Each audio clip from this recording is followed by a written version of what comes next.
आज के इस कड़ी में हम याद कर रहे हैं भारतीय स्वतंत्रता संग्राम में महत्वपूर्ण योगदान देने वाली कस्तूरबा गांधी को। उनका निधन 22 फरवरी 1944 को हुआ था। कस्तूरबा गांधी को लोग ससम्मान बा कहकर पुकारते थे। कस्तूरबा पहली महिला सत्याग्रहियों में शामिल थीं। दक्षिण अफ्रीका में उन्होंने सभी गैर ईसाई विवाहों को कानूनन अमान्य घोषित करने के सरकार के फैसले के विरोध में 1913 में फिनिक्स से ट्रांसवाल तक मार्च किया। कस्तूरबा को सश्रम कारावास की सजा सुनाई गई। जेल में कस्तूरबा ने शिक्षित महिलाओं को निरक्षर महिलाओं को पढ़ना लिखना सिखाने की प्रेरणा दी। महात्मा गांधी के साथ कस्तूरबा गांधी 1915 में भारत वापस आ गई। जब गांधी जी 1917 में भारतीय स्वतंत्रता संग्राम में सक्रिय हुए, तब कस्तूरबा भी उनके साथ स्वतंत्रता आंदोलनों में शामिल हो गई।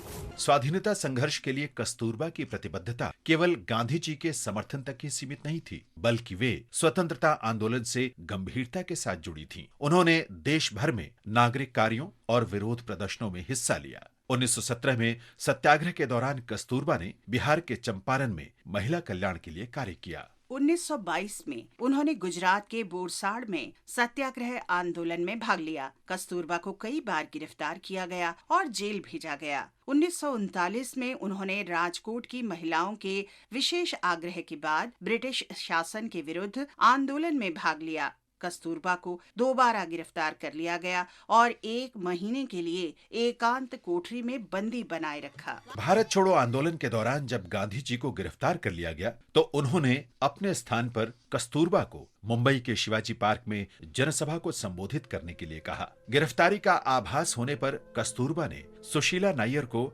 जनता के लिए अपना संदेश लिखवाया। ऑल इंडिया कांग्रेस कमेटी की बैठक में कल रात गांधी जी ने 2 घंटे तक अपने दिल की सारी बात की। मैं उसमें और क्या जोड़ सकती हूँ? हमारे लिए यही काफी है कि हम उनके आदर्शों पर चलें। भारत की महिलाओं को अपनी क्षमता सिद्ध करनी होगी। उन्हें भी जाति या नस्ल का भेदभाव छोड़कर पूरी तरह इस संघर्ष से जुड़ना चाहिए। सत्य और अहिंसा हमारे मार्गदर्शक सिद्धांत होने चाहिए।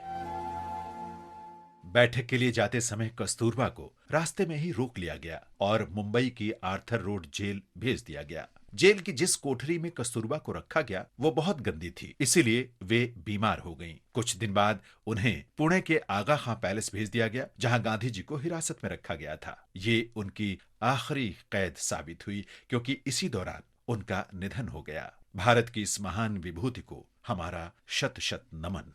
आज हम स्वाधीनता सेनानी जतींद्र मोहन सेनगुप्त का भी स्मरण कर रहे हैं। वे देशप्रिय के नाम से भी लोकप्रिय थे। उनका जन्म 22 फरवरी 1885 को बंगाल प्रेसिडेंसी के चटगांव में हुआ था। वे मूल रूप से अनुशीलन समिति के सदस्य थे। जितेंद्र मोहन ने 1921 में असहयोग आंदोलन में भाग लेने के लिए वकालत छोड़ दी। उन्होंने ईस्ट बंगाल रेलवेज के कर्मचारियों के आंदोलन का नेतृत्व किया। उन्होंने हड़ताल में शामिल रेल कर्मियों को आर्थिक सहायता भी उपलब्ध कराई। वे चांदपुर में चाय बागानों के सत्याग्रही मजदूरों के साथ प्रत्यक्ष रूप से जुड़े थे। उन्हें 1921 में गिरफ्तार किया गया, लेकिन शीघ्र ही रिहा कर दिया गया।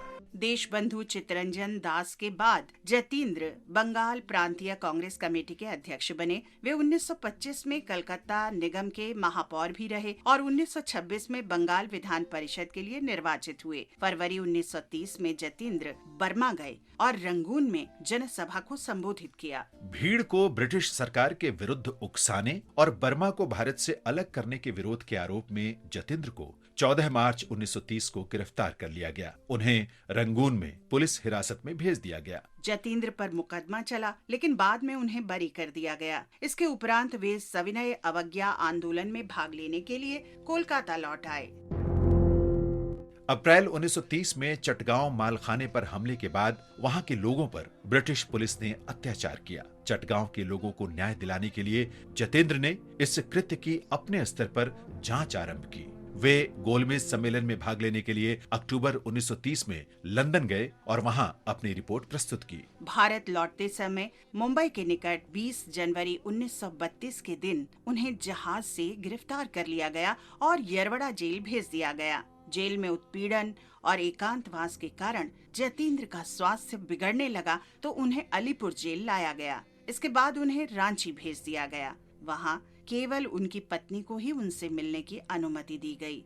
23 जुलाई 1933 को रांची जेल में जतींद्र मोहन ने अंतिम सांस ली। शहीद जतींद्र मोहन को हमारा शत शत नमन।